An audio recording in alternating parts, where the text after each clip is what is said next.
আজি নমিনেশন দাখিল কৰি কি ক'ব? আজি আমি বিজয় অলৰেডি হৈ গ'ল বুলি ভাবিলো।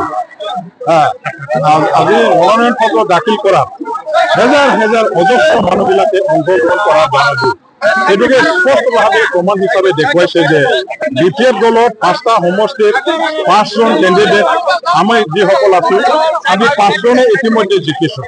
5জন কেণ্ডিডেটক এতিয়া কোনেও ৰখিব নোৱাৰে।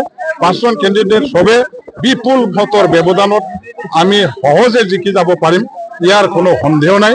মই আজি আমাৰ এই মনোনয়ন পত্ৰ দাখিল কৰাৰ সময়ত আমাৰ এই কি কয় শ্ৰীৰামপুৰৰ পৰা আৰম্ভ কৰি শ্ৰীৰামপুৰ, জমদুৱা, চৰাইবিল, ডুমা আৰু কচুগাঁও এই 5টা সমষ্টিৰ পৰা হেজাৰ হেজাৰ যিসকল বিপিএফৰ কৰ্মী, যিসকল বিপিএফৰ ছাপৰ্টাৰবিলাকে আহিলে, তেওঁলোকে সহানুভূতি আৰু একেবাৰে অংশগ্ৰহণ কৰি পেলাই সহযোগ আগবঢ়ালে, দলৰ প্ৰতি আনুগত্য প্ৰকাশ কৰিলে আৰু একেবাৰে আপোচহীনভাৱে আগন্তুক বিটিচি ইলেকশ্যনত এটা ৰাজনৈতিকভাৱে যিটো যুঁজ, নিৰ্বাচনী যুঁজত অৱতীৰ্ণ হ'বৰ কাৰণে সাজু হৈ যে আহিলে, ইয়াৰ কাৰণে প্ৰতিজন দলৰ নেতা কৰ্মীসকললৈ, সদস্য শুভাকাংক্ষীসকললৈ আমাৰ 5জন কেণ্ডিডেট বিলাকৰ পৰা আমি ধন্যবাদ জ্ঞাপন কৰিছো।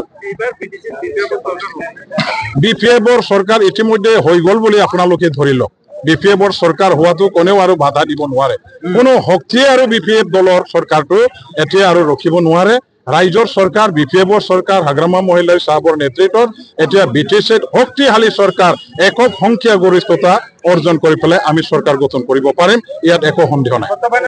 যিমান য'ত কেণ্ডিডেট আমি থিয় কৰাইছো, প্ৰত্যেকজন কেণ্ডিডেটে জিকি অহাৰ এই স্পষ্ট পিকচাৰটো আমি দেখিবলৈ পাইছো। কোনো দলৰ পৰা আমাৰ সন্মুখত প্ৰত্যাহ্বান আছে বুলি আমি নাভাবোঁ।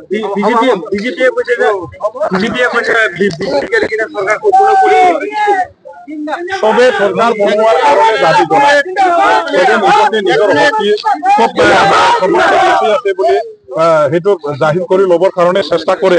মই তেওঁলোকৰ কিমান শক্তি আছে নাই মই সেইটো ক'ব নাযাওঁ, কিন্তু আমি অকলে একক সংখ্যা গৰিষ্ঠতা লাভ কৰি পেলাই চৰকাৰ গঠন কৰিব পাৰিম।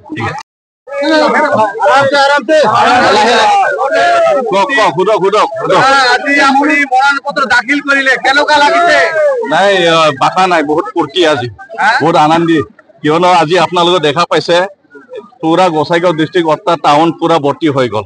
গতিকে আমি যিমান টাৰ্গেট কৰিছিলো, যিমানখিনি আহিব দিছিলো তাতকে ডাবল আহি গ'ল। আজি আমি 5টা বিপিএফৰ কেণ্ডিডেট আজি ইতিমধ্যে আমি নমিনেশ্যন অলৰেডি সম্পূৰ্ণ হৈ গ'ল। গতিকে আজি যিটো দৃশ্য, সেই দৃশ্যই আজি আমি ক'বলৈ পাৰো যে আমি 5জনে আজিৰ দিনত জয়ী হৈ আছো।